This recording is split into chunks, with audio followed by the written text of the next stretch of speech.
Alright, so this is going to be the second one. Where the first time we're going to cut off on the side. This one we're going to cut the top. I'm sorry for looking up there.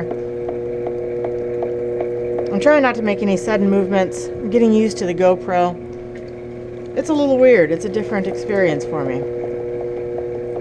So again, I want a wheel wedge.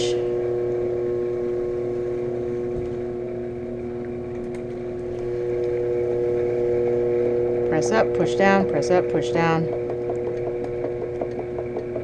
Because I will admit, I did not prep this clay well. This is actually the way I open. I usually just open with one thumb. And then I bring it out with that thumb. I use my left thumb to kind of push over and just brace that a little bit. Now this one, the other one needed to be relatively cylindrical. This one can be more rounded. Slowed my wheel down a little bit. Oh, that's got a big old bubble in it.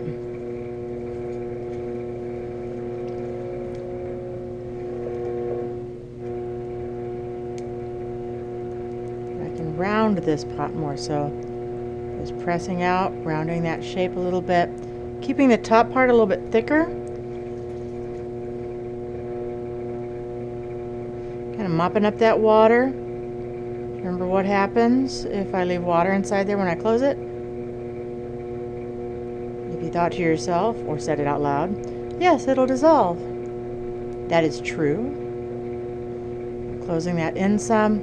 Again, I've got a great big bubble, so this may die. That happens.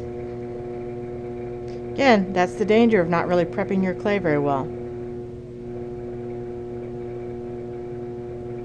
So I needed to go a little bit lower. So at this point, that's kind of the shape I've got, and that's where the air bubble is.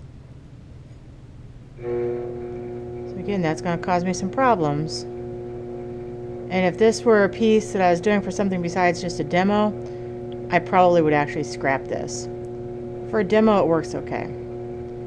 Now what I'm doing right now, I'm kind of compressing that lip a little bit.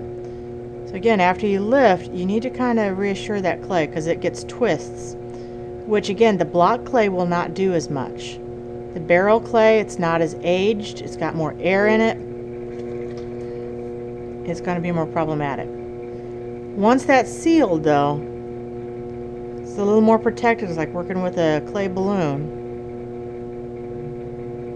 And you can refine that shape, refine the little knob.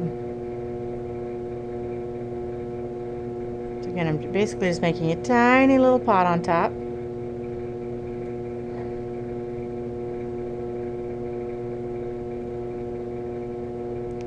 I like making that little shape there. Now, if it's really off center, it is hard to do the cutting step. This one I don't need a popsicle stick for, but I do need a scraper, and it can be a credit card or just a regular scraper. I need to make an indentation, and that's where my lid is going to be cut. I can smooth that just a little bit because I got a little bit of goo there. But that's where my lid is going to be. I've got that weird spot there. And I would want to trim both of my pots. I would want to trim along the bottom. You should already know that. But that's basically that step. Now I'll come back and show you how to trim, but I have to get these leather hard first. Don't try and trim them when they are still wet.